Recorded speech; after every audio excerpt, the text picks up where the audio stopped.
आज women's day start कब हुआ था? 1911 में, 1911 में फर्स्ट टाइम वुमेंस डे शुरू हुआ था। वो कंसेप्ट ऑफ वुमेंस डे था, और क्या रिप्रेजेंट करता है, हमने क्यों शुरू किया था वुमेंस डे? बेसिकली जो हमारा सोसाइटी का एटमॉस्फेयर था वो बहुत अनइक्वल था, तो इक्वालिटी मतलब मेन और फीमेल्स में इक्वालिटी के लिए एक तरह से दर्शाया जाए, इसीलिए ये वुमेंस डे किया था। जस्टिस मिले लेडीज़ को, कई लेडीज़ को जस्टिस नहीं मिलता है, बहुत प्रॉब्लम होती है, तो जस्टिस के लिए, शांति के लिए, डेवलपमेंट के लिए, एजुकेशन के लिए, ये सब तरीके थे जिस वजह से इंटरनेशनल वुमेंस डे मनाया जाता है। अब क्या है सोसाइटी का नॉर्म क्या है हमारे लिए?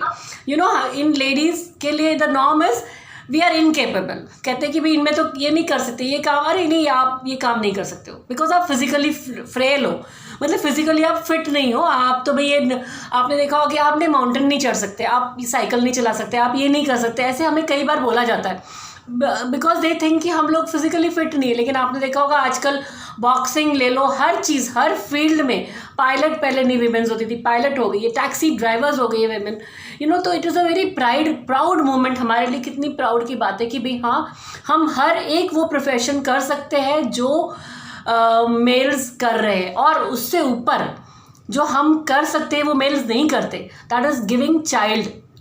एक चाइल्ड बर्थ, हमारे में वो कैपेसिटी है कि हम एक नया जीवन बना सकते हैं, एक न्यू लाइफ हम शुरू कर सकते हैं जो कोई भी आदमी नहीं कर सकता। तो भगवान ने हमें डेफिनेटली, ऊपर वाले ने हमें डेफिनेटली एक स्टेप ऊपर बनाया है, और वही सेलिब्रेट करने के लिए हमारा ये आज वुमेंस डे हम लोग मना रहे हैं। तो नॉर्मली क्या होता है, घर में कोई भी डिसीजन लेना है, जैसे सपोज किसी के घर में कंस्ट्रक्शन ही हो रहा है, तो उसका भी डिसीजन लेगा तो यूजुअली वो मेल लेता है कि भाई हाँ नहीं इस दीवार पे ये पेंट होगा या ये टाइलें लगेगी, वो सारा डिसीजन मेल लेते हैं। यूजुअली फीमेल्स को डिसीजन लेने का पावर नहीं है। सो एक टाइम ये भी था जब हम वोट तक नहीं कर सकते थे, लेडीज़ को वोटिंग राइट्स नहीं थे पहले के टाइम में। सो धीरे धीरे हमने वो लड़के वोटिंग राइट्स लिए, और वोटिंग राइट्स से अब हम आ गए रूल करने में। आपने देखा होगा कितने सारे प्राइम मिनिस्टर, जैसे इंदिरा गांधी हमारे, और भी बहुत हमारे देश में थे जो रूल कर रहे हैं, कंट्री को रूल करना शुरू कर गए। सो that is the power of womanhood. So education इस मामले में बहुत ही इंपॉर्टेंट है। एजुकेशन जो हम कहते हैं पढ़ाई लिखाई, एजुकेशन का मतलब सिर्फ पढ़ाई लिखाई ना होके अब जनरल सोसाइटी में कैसे चलना है, वो सारा चीज़ को भी एजुकेशन बोलते हैं। अगर हम लड़के को या एक आदमी को पढ़ाते हैं तो वो सिर्फ वो आदमी खुद पढ़ता है, लेकिन अगर एक लेडी को पढ़ाते तो वो लेडी को पढ़ाने का मतलब है कि पूरा का पूरा जनरेशन पढ़ेगा, उसके बच्चे, उसके आस पड़ोसी, मतलब इन जनरल शी विल अच्छे से टीच करेगी। अगर उसको एजुकेट किया जाएगा तो वो लाइफ में बहुत अच्छी चीज़ें फैलाएगी और जनरेशन को, आगे वाले जनरेशन को बहुत अच्छा बना सकती है। ये कैपेसिटी सिर्फ हम लेडीज़ में ही है। नॉर्मली अगर आप देखोगे घर में क्या होता है, जो फैमिली है या जो कैरियर्स है, हर चीज़ में मेन को प्रायोरिटी दी जाती है। जैसे सपोज आपके घर में आपके हस्बैंड की तबीयत ख़राब है, तो आप डेफिनेटली आप क्या करोगे कि आप नहीं अभी जाओ, आप दिखाओ, आज ही चेक करो, आज ही इंपॉर्टेंट है, ये चेकिंग करवा लो अपना। लेकिन अगर अपनी खुद की तबीयत ख़राब है तो हम नहीं दिखाएंगे, चलो कोई नहीं, दवाई खा के देख लेते। कभी कभी बच्चों की तबीयत ख़राब है तो हम पहले लेके जाएंगे डॉक्टर्स के पास, लेकिन खुद का अगर हमारा कुछ है तो हम उस चीज़ को लास्ट प्रायोरिटी देते हैं। हम अपनी हेल्थ को सबसे कम इम्पोर्टेंस देते हैं। और इनफैक्ट घर में हमने बचपन से, क्योंकि यही देखा है, जब हमारे अपने भाई है उसकी पढ़ाई के लिए ज़्यादा इंपॉर्टेंस दिया जाता था देन आर पढ़ाई, उसका कैरियर सेट हो जाए, ये सबसे पहले हमारे लिए इम्पोर्टेंट था देन कि हमारा कैरियर। सो ये टाइम आ गया है जब हम ये कहें कि फर्स्ट हमें अपना ध्यान रखना है। इसको सेल्फिशनेस नहीं कहते।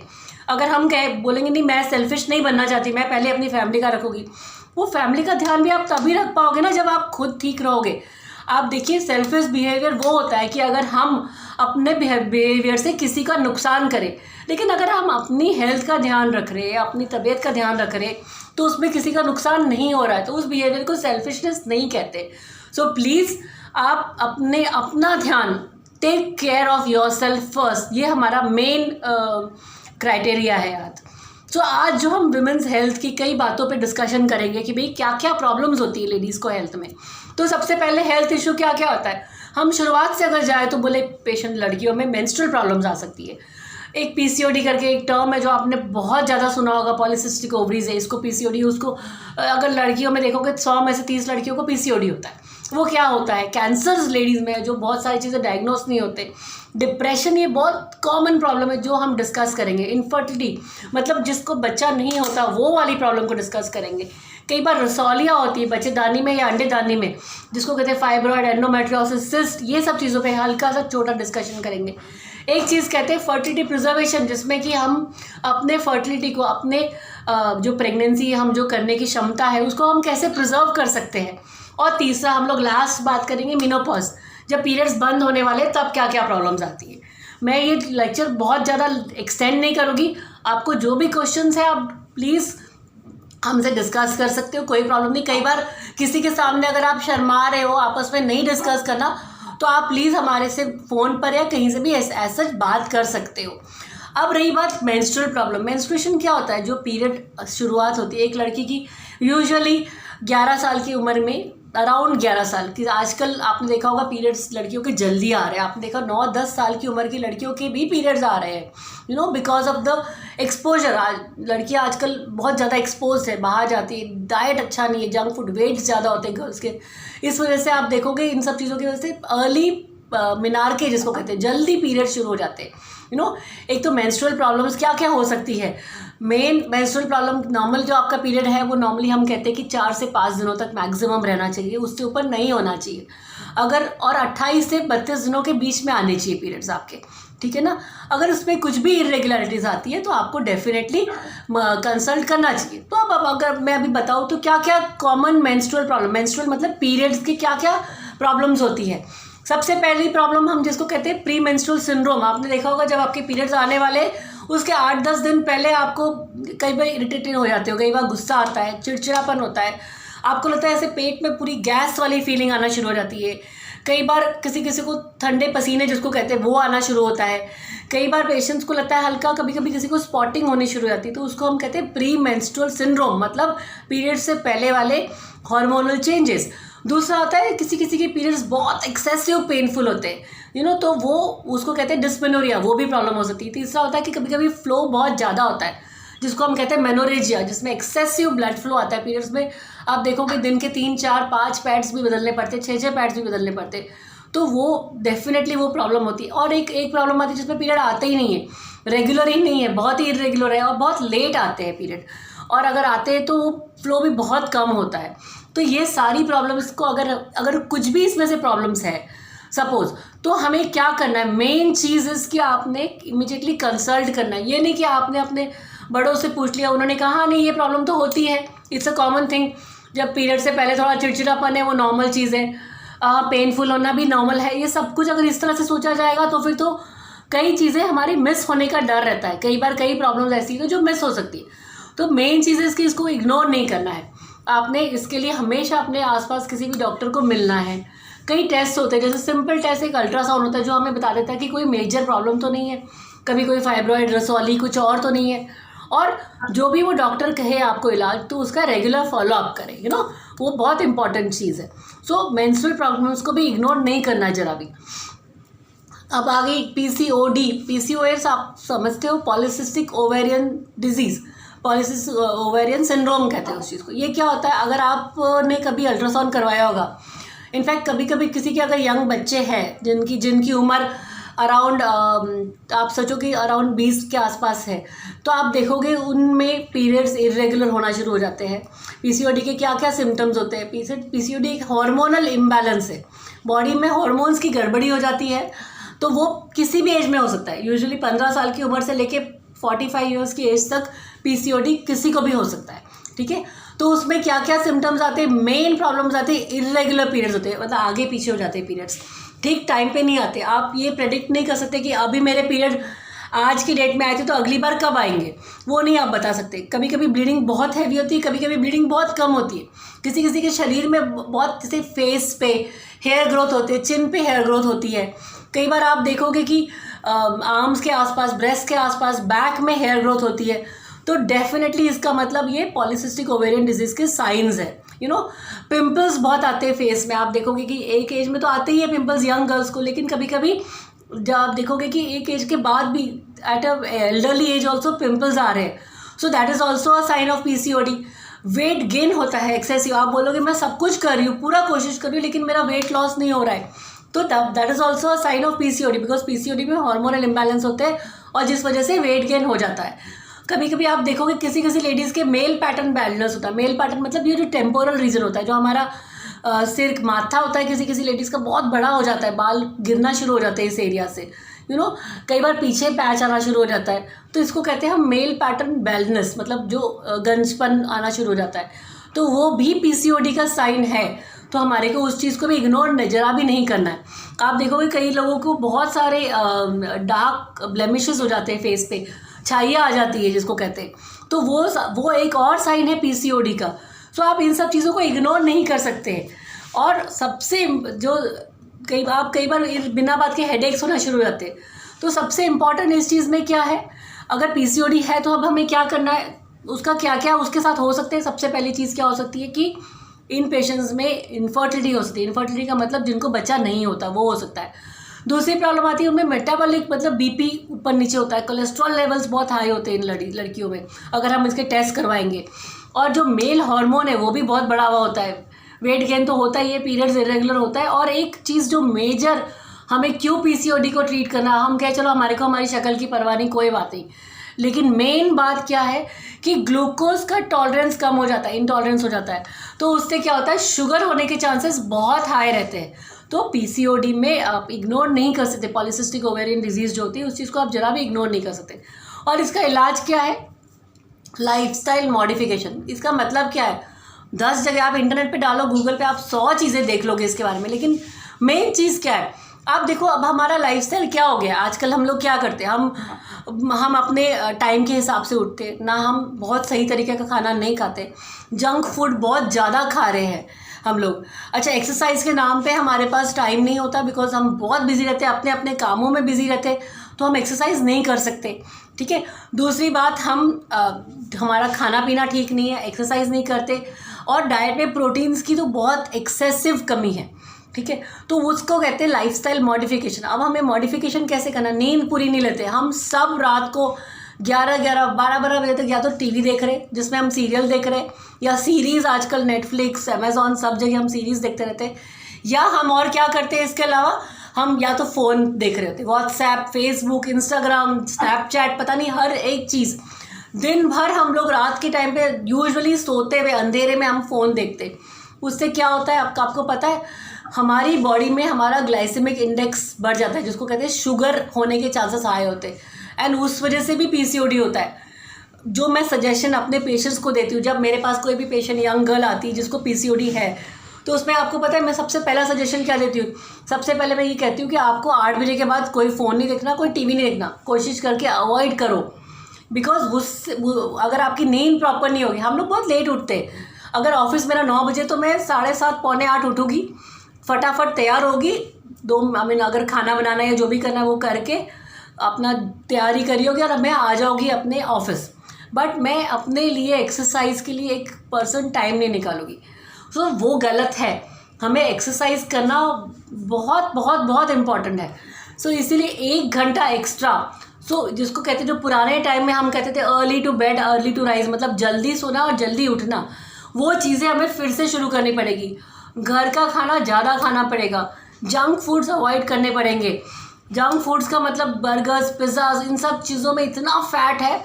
आप देखो हमारे घर पे चीज़ स्प्रेड आया रहता है, वो सब चीज़ें टोटली अवॉइड करनी पड़ेगी, टोटली, तभी जाके हम कुछ इस लाइफस्टाइल अगर हम मॉडिफाई करेंगे।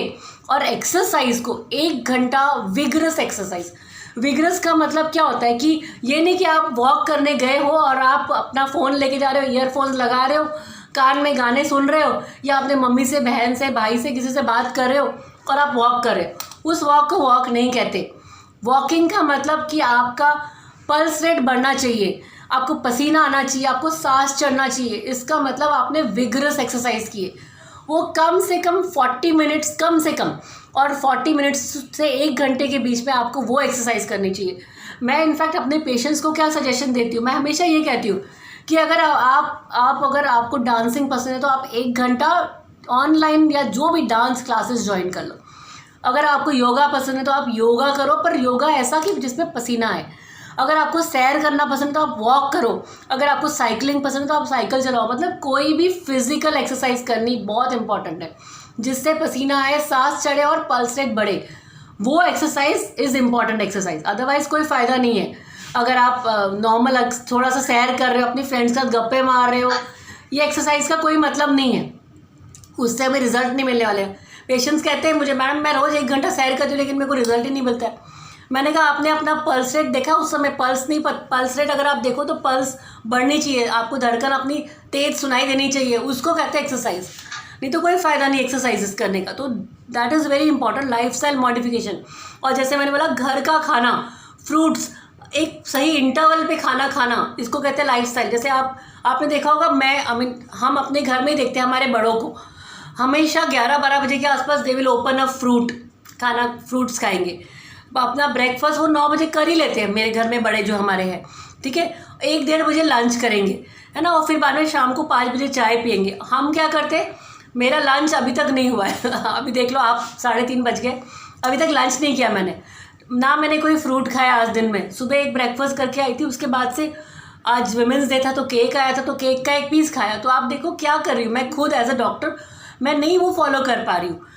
अगर हम अपने आप के साथ वो स्ट्रिक्ट हो पाए कि हम अपनी डाइट अच्छी रखें, हम जब अपना टिफ़िन लाते हो तो आप एक तैयारी के साथ आओ कि आप डेफिनेटली एक फ्रूट का अपना छोटा सा बॉक्स टिफ़िन ज़रूर लेके आओ, और हल्का सा आपका जो लंच है उसमें दही, कर्ड्स, जो हाई प्रोटीन डाइट जिसको कहते हैं, मिल्क एंड मिल्क प्रोडक्ट्स को ज़रूर ये करो, इंट्रोड्यूस करो।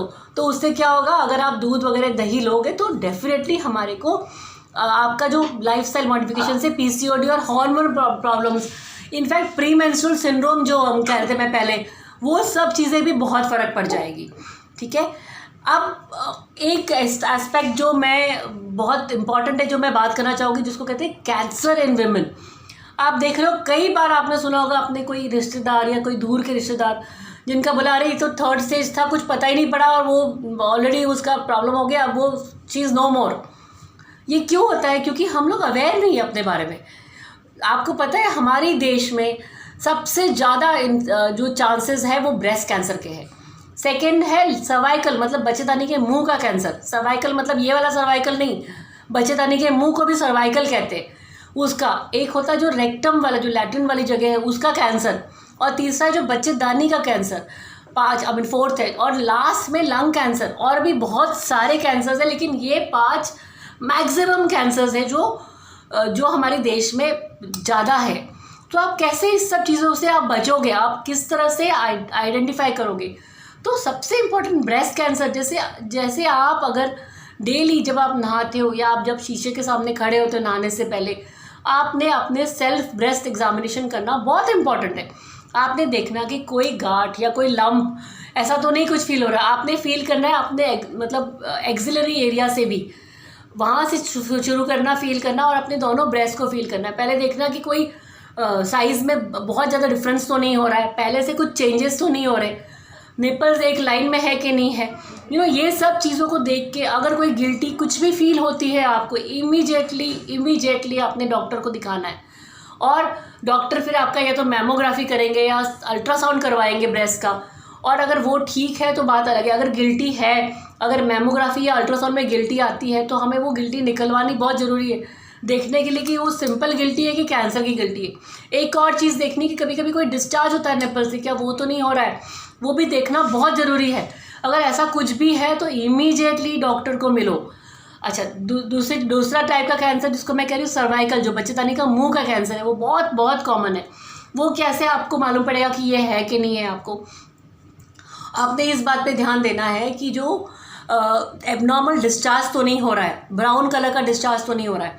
कभी कभी आपने देखा होगा रिलेशंस के बाद कभी कभी किसी लड़कियों को स्पॉटिंग होना शुरू हो जाती है, तब ये अर्ली साइन है कि कुछ प्रॉब्लम हो सकती है। कई बार इन्फेक्शन में भी हो जाता है, लेकिन कई बार कैंसर्स में भी ये प्रॉब्लम आती है। अच्छा, दूसरी चीज़ आती है, अगर स्पॉटिंग हो रही है या ब्राउन डिस्चार्ज हो रहा है या पेन हो या ब्लीडिंग थोड़ी हैवी हो रही है, तो इमीडिएटली दिखवाना है। और पैप स्मेयर करके एक टेस्ट होता है, बच्चेदानी के मुंह का कैंसर का टेस्ट होता है, वो टेस्ट करवाना है, जिससे हमें मालूम पड़े कि हाँ सब कुछ ठीक है अंदर, बच्चेदानी के अंदर। कोलोरेक्टल कैंसर जिसको कहते हैं, कोलोरेक्टल कैंसर क्या होता है उस चीज़ में कि बचदा जो कैंसर जो इंटेस्टाइन्स का या आंतड़ियों का कैंसर है जिसको कहते हैं, उसमें क्या होता है आपको ब्लैक कलर के स्टूल्स, मतलब जो मोशन आएगा वो ब्लैक कलर का आएगा। कभी कभी उसमें भी ब्लीडिंग होने लग जाती है।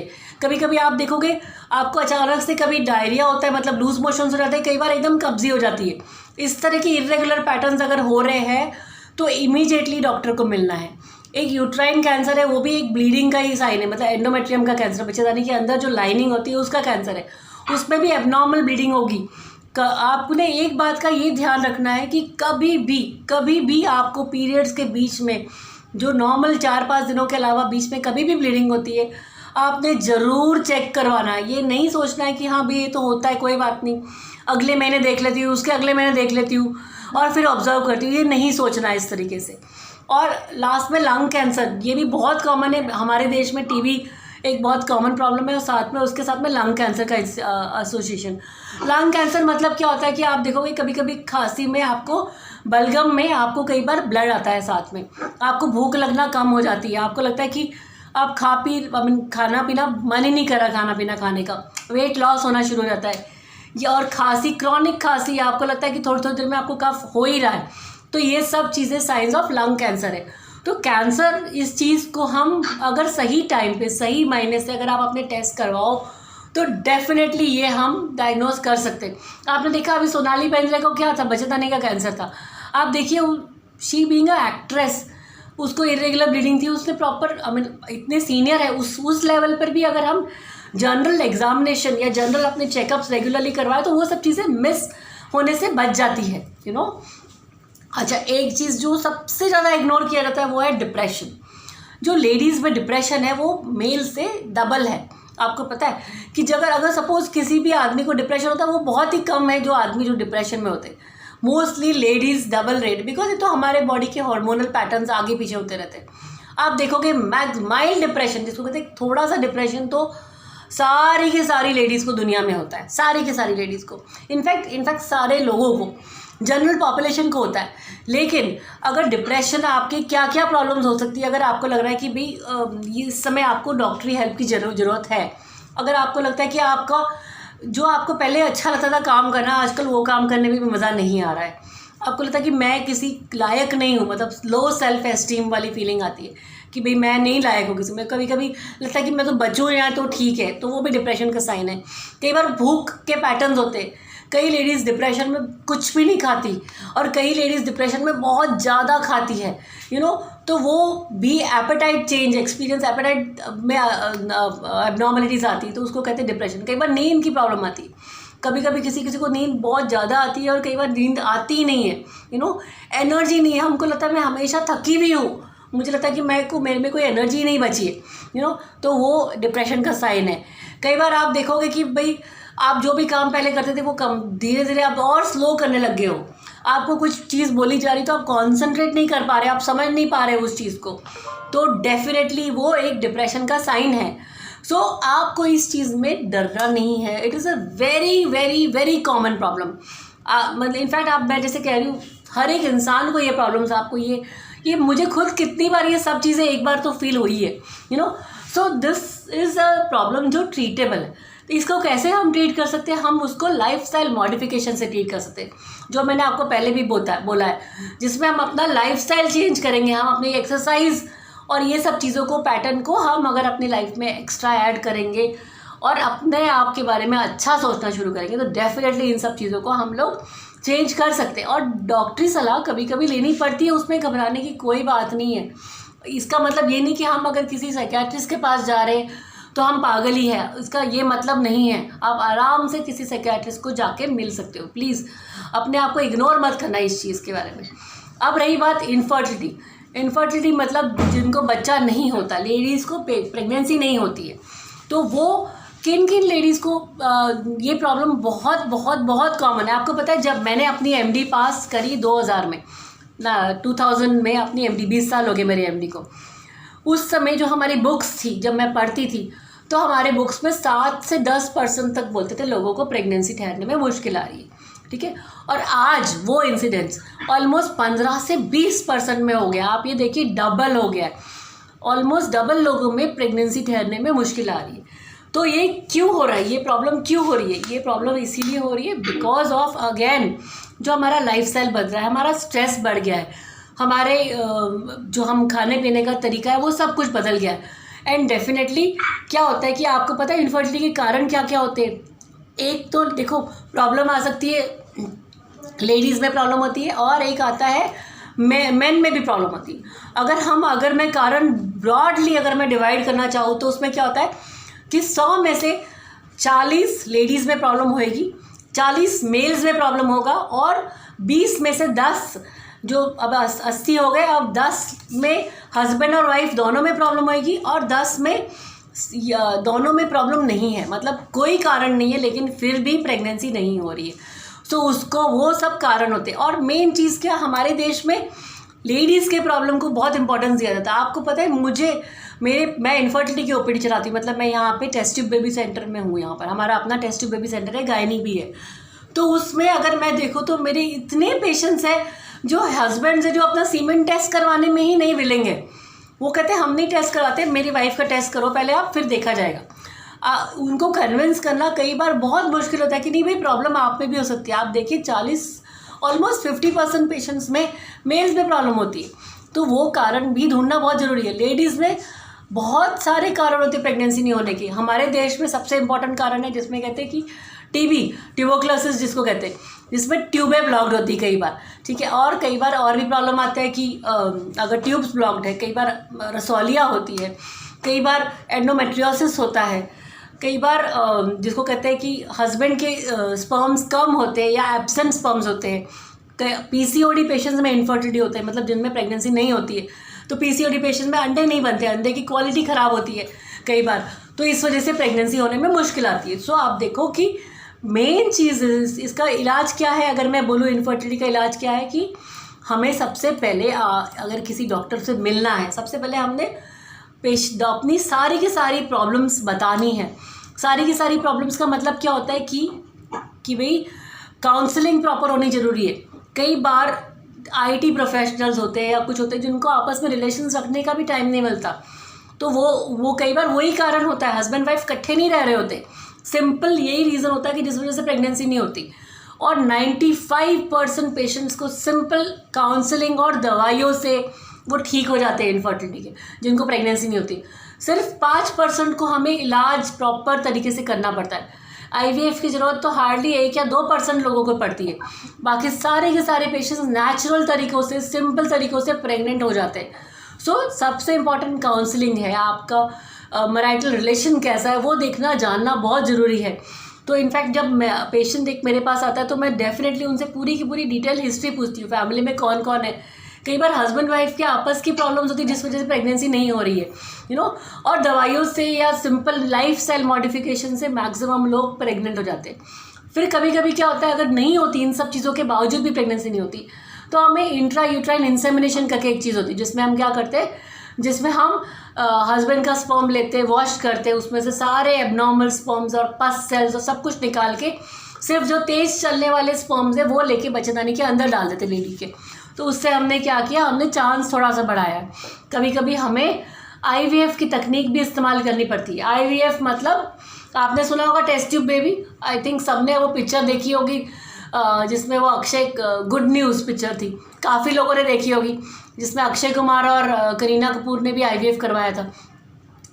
So what is that? IVF का मतलब क्या होता है? इन विट्रो फर्टिलाइजेशन, मतलब बॉडी से बाहर बेबी बनाना, तो वो टेस्ट ट्यूब बेबी, जैसे बाहर टेस्ट ट्यूब एक जनरल टर्म है जिसमें कहा जाता है कि टेस्ट ट्यूब बेबी है, लेकिन वो फर्टिलाइजेशन का प्रोसेस, जो बेबी बनाने का प्रोसेस है वो बाहर होता है। और 3 से 5 दिनों के अंदर जब वो बेबी तैयार हो जाता है, हमें लगता है कि बेबी बनना शुरू हो गया है, तो हम वो बच्चेदानी के अंदर डालते हैं। आप देखो अगर 100 लोगों का आईवीएफ करेंगे, 100 में से जो सक्सेस रेट है 40 से 50%।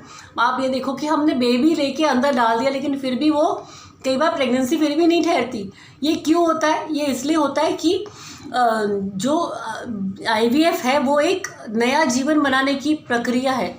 आप देखो जो ऊपर वाले ने जो नेचुरल प्रोसेस में हो जाता है वो चीज़ कई बार इस तरीके से नहीं होती। आईवीएफ के सक्सेस, इसलिए सक्सेस बहुत लिमिटेड होता है।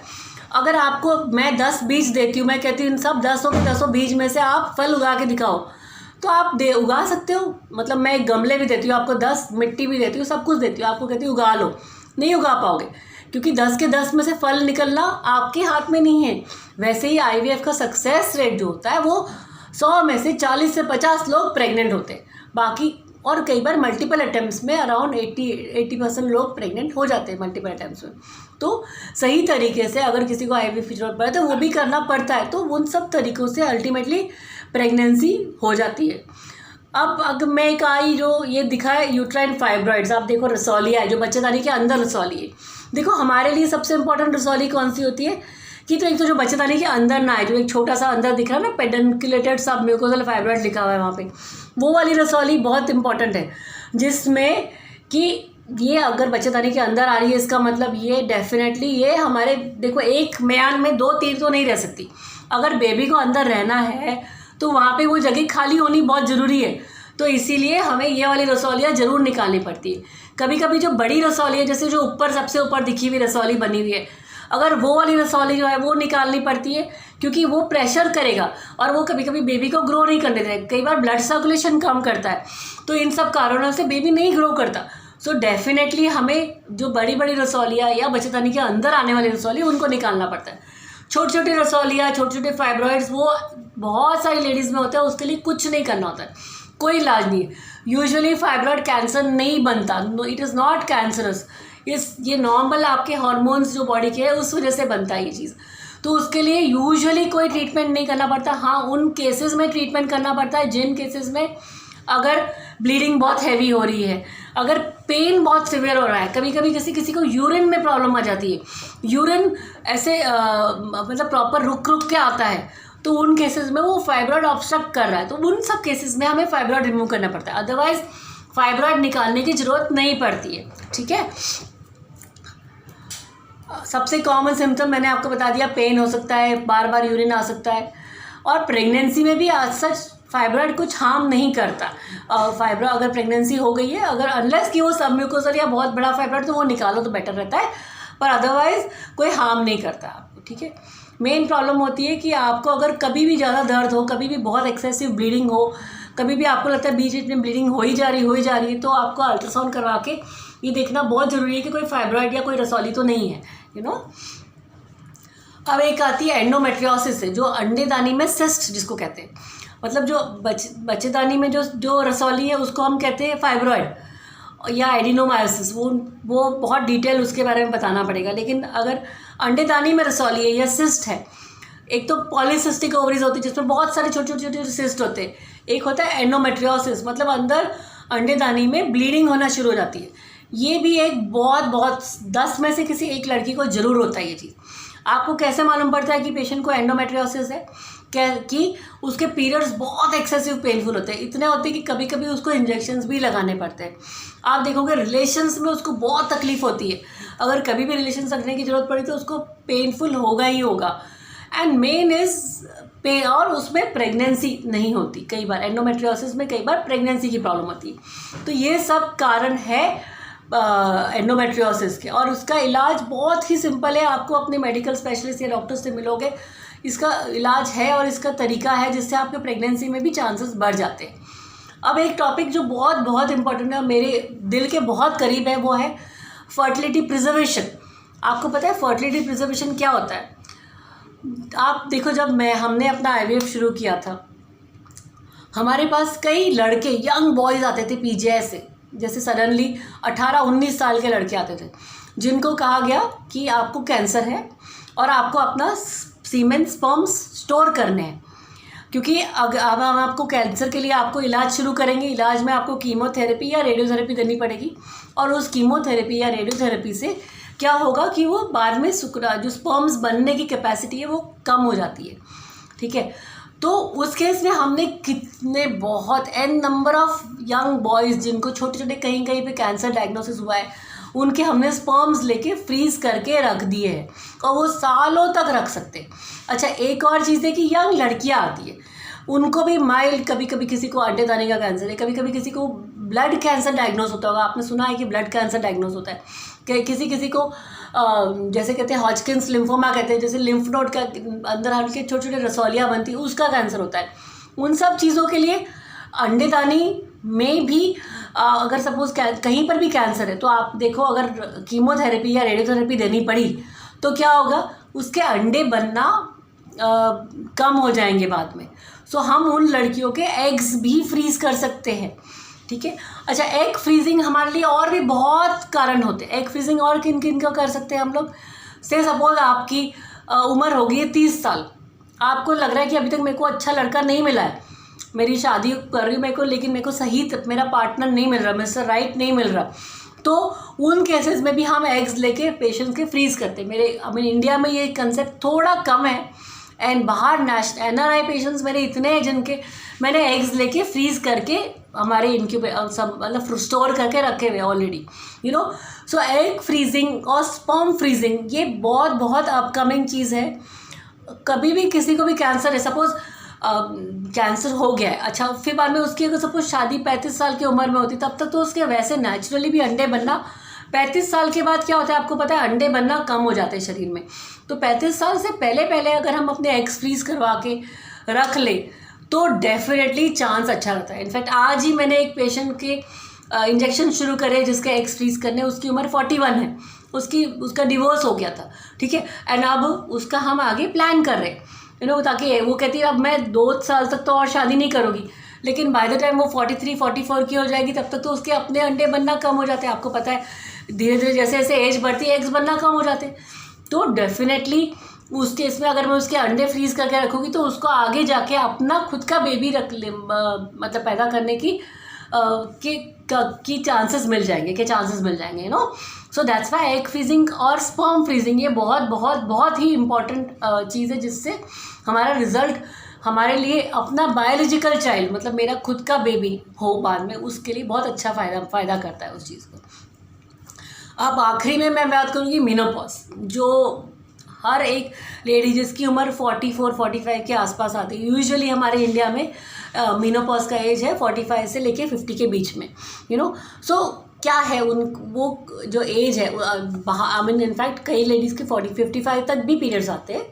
तो जो मेनोपॉज का टाइम क्या है, देखो हम अपने लाइफ के एक फेज़ से दूसरे फेज़ में जाने वाले, उस फेज़ में नॉर्मली क्या होता है, मेनोपॉज में प्रॉब्लम्स बहुत सारे सिम्टम्स कैसे मालूम पड़ते हैं। आप देखोगे कि आपको बहुत मूड स्विंग्स आने शुरू हो गए, बहुत चिड़चिड़ापन आ रहा है, कई बार आप बिना बात के गुस्सा हो जाते हो, यू नो।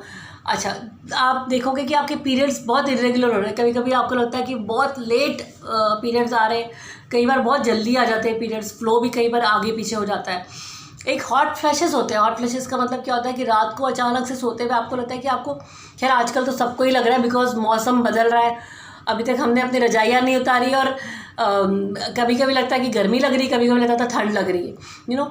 तो जो हॉट फ्लैशेस जो होते हैं वो क्या होते हैं, वो लेडीज़ को इवन सर्दियों में भी अगर आप सो रहे हो रात को अचानक से आपको लगेगा कि मैं दरवाज़ा खोल के खिड़की के पास चली जाऊँ, यू नो, लाइक, या दरवाज़ा खोल के बाहर चली जाऊँ ताकि फ्रेश एयर आ जाए, मुझे अचानक से घबराहट होगी, अचानक से पसीना आएगा, उसको हॉट फ्लैशेस कहते हैं। ठंड लगेगी कई बार, यू नो, नाइट स्वेट्स, रात को पसीना आएगा, एकदम पूरा गीला हो जाता है, स्लीप चेंजेस हो जाते हैं, है ना। और वजाइनल ड्राइनेस होती है, रिलेशंस रखने में इंटरेस्ट नहीं रहता, एकदम ड्राई हो जाता है वजाना। इनफैक्ट पेन होती है नीचे, बहुत सीवियर पेन होता है, और कोई भी हल्का भी देखो, थोड़ा बहुत डिस्चार्ज होना बहुत ज़रूरी है, थोड़ा बहुत नॉर्मल होता है डिस्चार्ज, लेकिन कई बार एकदम एक्सेसिव ड्राई हो जाता है वजाना, आपको लगता है एकदम उसमें आप अगर सपोज रिलेशंस रखो तो और पेनफुल होता है वो रिलेशंस। तो ये सब चीज़ें अगर होना शुरू हो जाए तो ये मेनोपॉज के सिम्टम्स हो रहे हैं, यू नो। उस केस में हम कई बार फैमिली हिस्ट्री पूछते हैं, हम पूछते भी आपके मम्मी का, आपकी मासी का कब पीरियड बंद हुए, अगर उनके वही एज आ रहा है तो डेफिनेटली मोस्टली ये मेनोपॉज होगा। कई बार 1-2 ब्लड टेस्ट है जिससे हमें मालूम पड़ जाता है कि पीरियड बंद होने वाले हैं, और इस चीज़ का बहुत बहुत आसानी से हम इस चीज़ को ट्रीट कर सकते हैं। हम वही चीज़ है, लाइफस्टाइल मॉडिफिकेशन है। आप देखोगे हम किसी चीज़ के बारे में बहुत सोचेंगे तो हमारी वो प्रॉब्लम बढ़ जाएगी। इनफैक्ट मेरा तो ये रूल है, मेरे यूजुअली एम्प्लॉयज़, अनलेस कोई, मेरे इतना सारा स्टाफ है, कोई भी स्टाफ को बीमारी के लिए छुट्टी बहुत रेयर मिलती है। आपको पता है, अगर मैं कहती हूँ कि कोई कहता है मेरे को फीवर है, मैंने कहा दवाई लो, आ जाओ हॉस्पिटल। यूजुअली मैंने देखा है मैं आज तक मैं खुद बीमारी के लिए कभी छुट्टी नहीं लेती। क्यों? क्योंकि मैंने देखा अगर मैं घर बैठती हूँ तो मेरा प्रॉब्लम और बढ़ जाती है। जो प्रॉब्लम मेरी, आई थिंक सो, अगर मैं हॉस्पिटल आके काम करना शुरू कर दूँ, पेशेंट्स देख लूँ, बिजी हो जाती हूँ, तो मेरी आधी प्रॉब्लम वैसे ही ठीक हो जाती है। तो जिसको कहते हैं, हम जो चीज़ के बारे में ज़्यादा सोचेंगे वो प्रॉब्लम हमारी बढ़ती ही बढ़ती है। सो लाइफस्टाइल मॉडिफिकेशन ये होती है। लाइफस्टाइल मॉडिफिकेशन में हम अगर एक्सरसाइज को अपना पार्ट बनाएं, देखो हमारे लिए जो ज़रूरी है वो ये ज़रूरी है कि हम अपने लाइफ को थोड़ा सा ऑर्गेनाइज करें, थोड़ा सा सही तरीके से जिए। जो हम करते आ रहे हैं वो दुनिया, आई मीन, बहुत अच्छा कर रहे हैं, लेकिन अगर हम अपनी हेल्थ का और अपनी जो अपने लाइफस्टाइल का थोड़ा सा ध्यान रखें तो आप देखोगे आधे से ज़्यादा प्रॉब्लम्स हमारी वैसे नेचुरली ठीक हो जाएगी। आपको किसी डॉक्टर के पास जाने की ज़रूरत नहीं पड़ेगी। आज घर जाके आप सोचो कि कल से मैंने सुबह 6 बजे ही उठ के एक्सरसाइज करनी है, आधा घंटा 45 मिनट्स कम से कम एक्सरसाइज करनी ही करनी है। जो भी, जिसको जिस चीज़ में भी इंटरेस्ट है वो ज़रूर करना है। एक पहले से प्लान करके चलो। जैसे कल सुबह अगर आपने ऑफिस आना है तो रात को आप प्लान करके चलो कि मैंने कल सुबह ये सब्ज़ी बनानी है, मैंने ये टिफ़िन लेके जाना है। तो थोड़ा सा प्लानिंग करोगे तो तैयारी करके रख लो, अपनी सब्ज़ी काट के फ्रिज में रख लो, ताकि अगले दिन आप सुबह उठो, आपको वो जो आधा घंटा एक्स्ट्रा सुबह जो चीज़ें करनी पड़ती वो ना करना पड़े। आप वो सब खाना बनाने का प्रोसेस आप जल्दी फिनिश करके आप अपने लिए आधा घंटा एक्सरसाइज के लिए टाइम दे पाओ। तो वो अगर ऐसा करोगे तो डेफिनेटली आप देखोगे आपकी आधी से ज़्यादा प्रॉब्लम्स ठीक हो जाएगी। आधी से ज़्यादा आप बेटर फील करना शुरू कर दोगे। अच्छा, वेट गेन, आज देखो ओबेसिटी कितनी बड़ी प्रॉब्लम है। आप देखोगे कितने लोगों को प्रॉब्लम है कि वेट बहुत गेन होता है, तो वो सब चीज़ें बहुत फ़र्क पड़ जाएगा। तो डेफिनेटली अगर आप ध्यान दो अपना तो फ़र्क पड़ेगा ही पड़ेगा। अच्छा, और एक चीज़ है कि हम इस सोसाइटी की बैकबोन है। आपको अगर हम ठीक रहे तो हमारा घर ठीक रहता है। तो एक घर की लेडी को ठीक होना सबसे इम्पॉर्टेंट है। अगर हम ठीक है तो हमारी फैमिली ठीक है। हमारी हेल्थ को प्लीज़ फोकस देना शुरू कर दो। प्लीज़ अपनी हेल्थ पे जितना हो सके उतना ध्यान दो, तो डेफिनेटली हम लोग अपने सोसाइटी को भी बेटर कर सकते हो, अपनी फैमिली को भी बेटर कर सकेंगे।